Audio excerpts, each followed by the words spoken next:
오늘은 아모스 마지막 9장 말씀입니다. 오늘도 주시는 말씀의 은혜가 우리 안에 넘치기를 원합니다. 우리가 읽고 있는 이 하나님의 말씀 성경은 정말 신비로운 책이죠. 보고 읽고 알고 이해할수록 더 재미도 있고 깊이도 있고 또 우리의 인생을 바꾸기도 하고 영을 살리고 또 쉽고도 어려운 특별한 책이죠. 1500년이라는 기간 동안 이 성경이 기록되어졌습니다. 그동안 40여 명의 다른 지언이들이 각각 다른 장소에서 다른 역사 가운데 지은 글들이 어떻게 하나의 오차도 없이 서로 일치할 수 있는지 참으로 신기할 따름이죠. 3500년 전의 글이 어떻게 오늘을 이야기하며 오늘날 사람들의 마음을 움직이고 눈물나게 하고 우리의 삶과 행동을 바꾸고 인도하고 성숙하게 하는지 정말 이것이 하나님의 말씀이 아니고는 불가능한 것이죠. 저는 성경을 잘 이해하고 안다는 것이 아닙니다. 그리고 누가 틀렸고 맞고를 판단하는 것도 아니죠. 그저 나의 삶을 바꾸고 나의 수준에 맞게 다가오시는 그 하나님의 말씀을 배우고 하나님의 뜻을 깨닫고 내게 주신 그 말씀을 내가 살 수 있는 이 삶 속에서 살아내는 것, 그것을 저는 말씀드리는 것입니다. 많은 분들이 성경을 읽고 이해하고 하나님의 마음을 배우고 또 그 말씀에 나의 삶이 바뀌고 인생의 방향이 달라지고 그 하나님의 말씀을 삶으로 살아가는 그런 우리가 되기를 원합니다. 그래서 마지막 그날에 네가 내 말을 순종한 하나님의 내 자녀구나라는 그런 칭함을 얻는 그런 일들이 우리 안에 일어나기를 원합니다. 1절 내가 보니 주께서 제단 곁에 서서 이르시되 기둥머리를 쳐서 문지방이 움직이게 하며 그것으로 부서져서 무리의 머리에 떨어지게 하라. 내가 그 남은 자를 칼로 죽이리니 그 중에서 한 사람도 도망하지 못하며 그 중에서 한 사람도 피하지 못하리라. 오늘 아모스 마지막 9장 말씀, 아모스가 마지막으로 보는 그 환상은 제단 곁에 서신 주님의 임재하심을 보는 환상이죠. 마지막 그날 주님의 임재하심을 보는 것이죠. 이 1절에서 나오는 그 제단이라는 것은 이스라엘 그 베델의 신전이죠. 하나님을 섬긴다 하면서 하나님의 이름을 부르면서 거짓 예배, 우상을 섬기는 것이죠. 하나님의 이름을 부르면서 하나님의 나라와 의를 구하는 것이 아니라 세상에 먹고 마시는 떡과 포도주를 구하고 부자가 되고 자녀가 잘 되고 건강하고 오래 사는 것을 구하는 우상 숭배의 제단이었던 것이죠. 아모스 5장 18절 화 있을진저 여호와의 날을 사모하는 자여 너희가 어찌하여 여호와의 날을 사모하느냐 그 날은 어둠이요 빛이 아니라.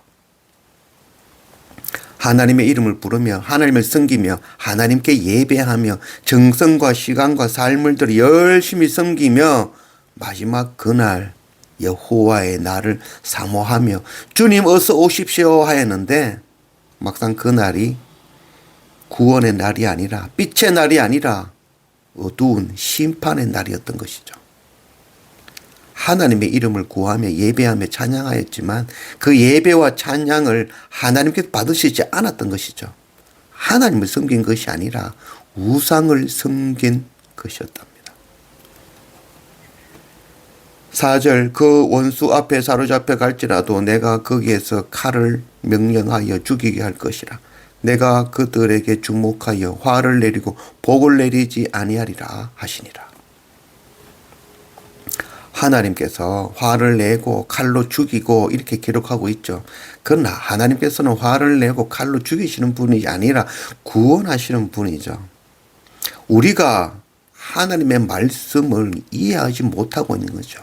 우리는 가인과 같은 자들인 것이죠. 가인에게 찾아오신 그 하나님, 가인은 그 하나님을 자기를 죽이는 하나님으로 오해한 것이죠.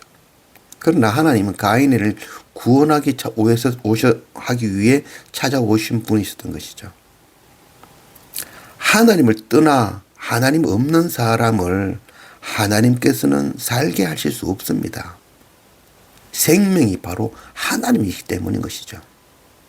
하나님을 떠나 하나님 없는 것이 바로 사망이며 심판이 되는 것입니다. 하나님이 그들을 심판하는 것이 아니라 하나님을 떠났기 때문에, 하나님이 없기 때문에 심판이 되어지는 것입니다. 빛을 떠나면 어두움이죠. 빛 대신 주님이 없기 때문에 어두움에 거하는 것입니다.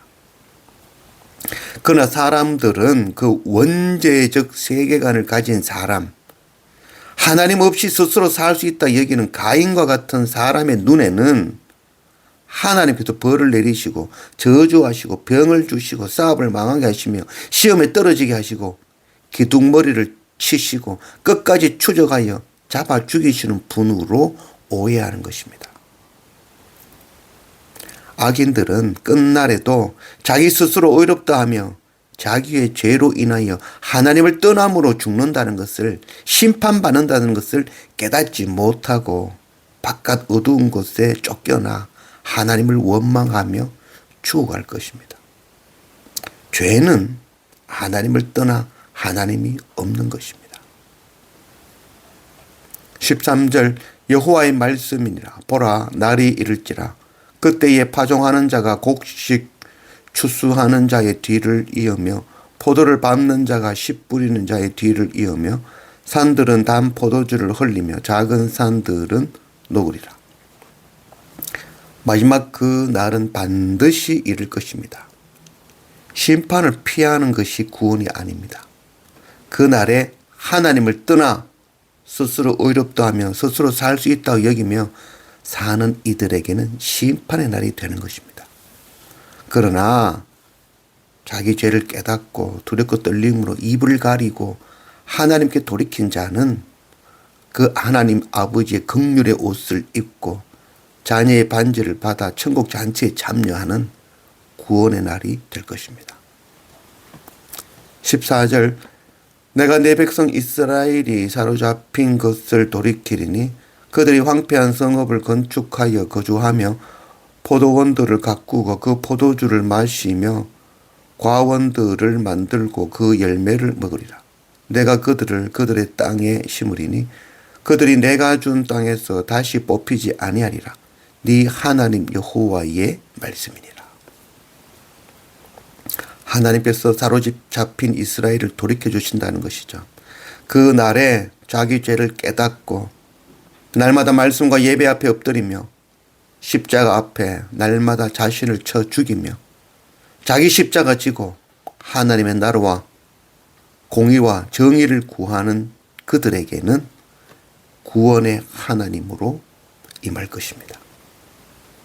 그날에 우리를 사로잡았던 죄에서 해방되고 하나님의 성이 회복되고 하나님 나라 포도원의 그 포도주와 열매를 풍족하고 먹고 마시게 될 것입니다.